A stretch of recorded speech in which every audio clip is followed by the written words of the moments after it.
Paz do Senhor, meus queridos irmãos. Antes de iniciarmos a nossa lição de hoje, inscreva-se no canal, ative o sininho, curta o vídeo e compartilhe com seus amigos e irmãos da igreja. Sou o professor Antônio Belchior Silva, evangelista na Igreja Evangélica Palavra Fiel, Ministério do Jardim Brasil. A paz do Senhor, meus queridos irmãos. Hoje veremos uma importante lição que tem como título o avivamento na vida da igreja. Lição essa de número 5, datada de 29 de janeiro de 2023. Texto áudio. E todos foram cheios do Espírito Santo e começaram a falar em outras línguas, conforme o Espírito Santo lhe concediam que falasse. Atos capítulo 2, versículo 4. Verdade prática. Ao longo dos anos, a igreja experimenta avivamentos por meio do batismo no Espírito Santo e da atualidade dos dons espirituais. Leitura bíblica em classe. Atos capítulo 2, versículos de 1 a 13. Cumprindo-se o dia de Pentecostes, estavam todos reunidos no mesmo lugar, e de repente veio do céu um som, como de um vento veemente e impetuoso. Encheu toda a casa em que estavam assentados, e foram vistas por eles línguas repartidas como as de fogo, as quais pousaram sobre cada um deles. E todos foram cheios do Espírito Santo e começaram a falar em outras línguas, conforme o Espírito Santo lhe concedia que falassem. E em Jerusalém estavam habitando judeus, varões religiosos de todas as nações que estão debaixo do céu. E correndo aquela voz, juntou-se uma multidão e estavam confusa, porque cada um dos que ouviam falar na sua própria língua.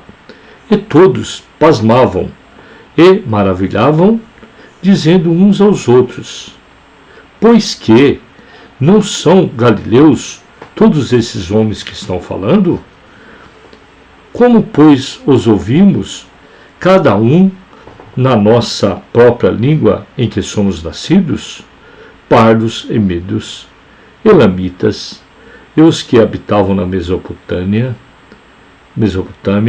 e Judéia, e Capadócia, e Ponto e Ásia, e Frígia, e Panfilha, Egito e as partes da Líbia, junto a Cirene, e forasteiros romanos, tanto judeu como prosélitos, e cretenses, e árabes, todos temos ouvidos em nossas próprias línguas falar das grandezas de Deus. E todos se maravilhavam, e estavam suspensos, dizendo uns para os outros: que quer dizer isso? E outros, zombando, diziam: estão cheios de mostos. Os objetivos da lição em cada tópico. O primeiro tópico é expor a realidade do batismo no Espírito Santo e público-alvo. O segundo tópico é de examinar o dinamismo da Igreja Apostólica, demonstrar a importância de um ministério ungido para os dias atuais.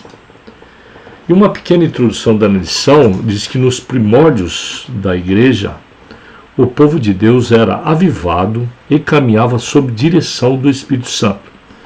Por isso, nessa lição, estudaremos o papel do enchimento do Espírito Santo no avivamento primitivo.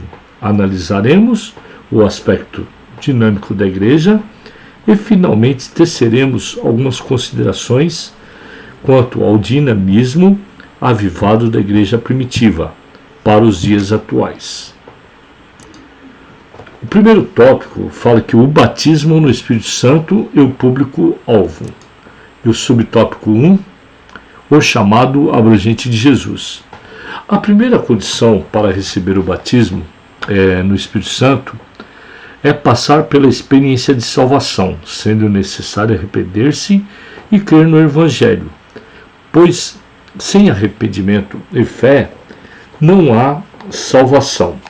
Então aqui, meus queridos, sendo necessário arrepender-se e crer no Evangelho, pois sem arrependimento e fé não há salvação. A segunda condição é obedecer a Deus, pois nosso arrependimento e fé devem apresentar frutos dignos. E, finalmente, a terceira condição é santificar-se, pois sem santificação ninguém verá a Deus. Esse chamado de Jesus é para todas as pessoas. Nele antecede a experiência do batismo no Espírito Santo. Subtópico 2 vai dizer sobre a promessa é para todos os salvos. Os primeiros a receberem a manifestação sobrenatural do Espírito Santo foram os discípulos, que, salvos, se reuniram no cenáculo para preservar em oração. Eles esperavam o cumprimento da promessa feita por Jesus.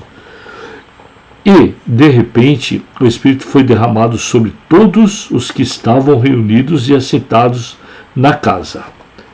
Já no terceiro subtópico, o engano dos cessacionistas. O engano dos cessacionistas, ou cessacionismo, é uma corrente da teologia reformada e de algumas igrejas históricas que afirmam que os dons espirituais cessaram na vida da igreja. Segundo essa corrente, o batismo no Espírito Santo e os dons espirituais eram apenas os dias apostólicos.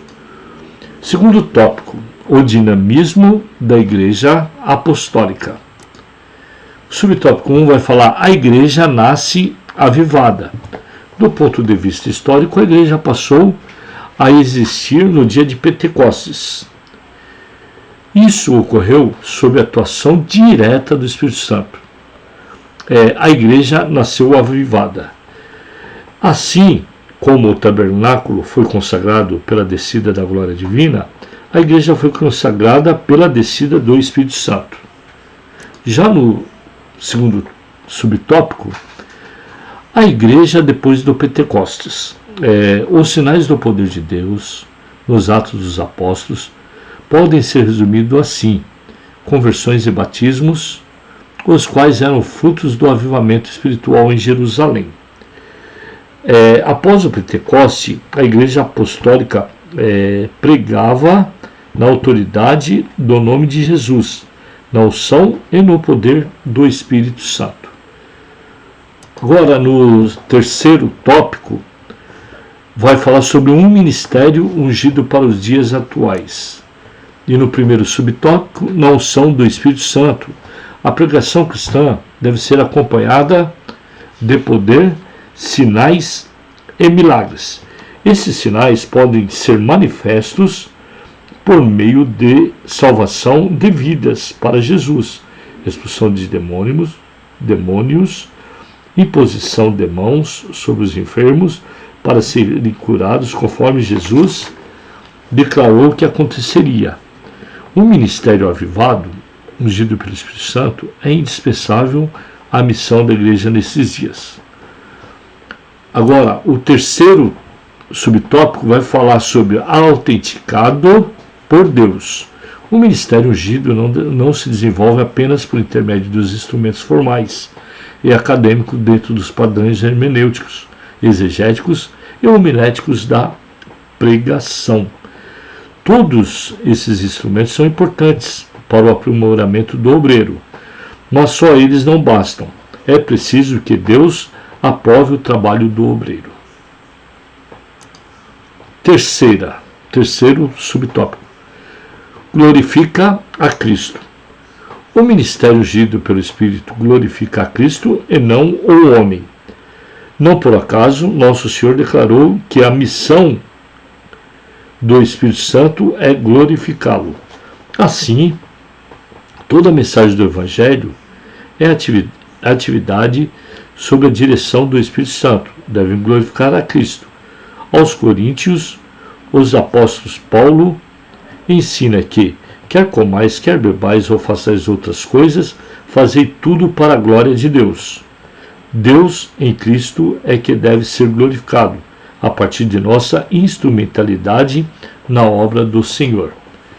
E uma pequena conclusão da nossa lição é que a Igreja Apostólica nasceu sob o avivamento do Pentecostes, abaixo do glorioso batismo do Espírito Santo. Ao longo de sua história, aprendemos que a razão do seu êxito não foi o conhecimento humano dos seus pregadores, membros e congregados. O que fez toda a diferença no mistério da Igreja Apostólica foi a unção do Espírito Santo sobre essa igreja. Não podemos deixar a chama apagar. A unção do Espírito Santo continua disponível hoje.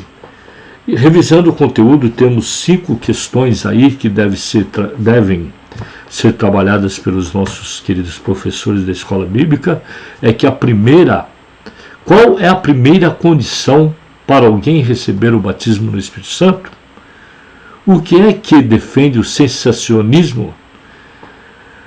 A partir de quando a igreja passou a existir sob o ponto de vista histórico?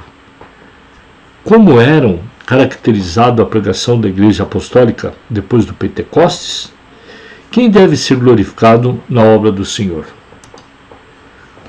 E final, a gente tem o batismo no Espírito Santo, é um chamado para todo crente experimentar o dom celestial. Portanto, os sensacionistas estão equivocados. A igreja do Pentecostes nasceu avivada e permaneceu avivada. Isso explica o dinamismo dessa igreja. Um ministério cristão deve ser ungido pelo Espírito Santo, autenticado por Deus e glorificar a Cristo. Que lição maravilhosa foi essa, meus queridos irmãos. Fique com Deus e conte sempre com as minhas orações.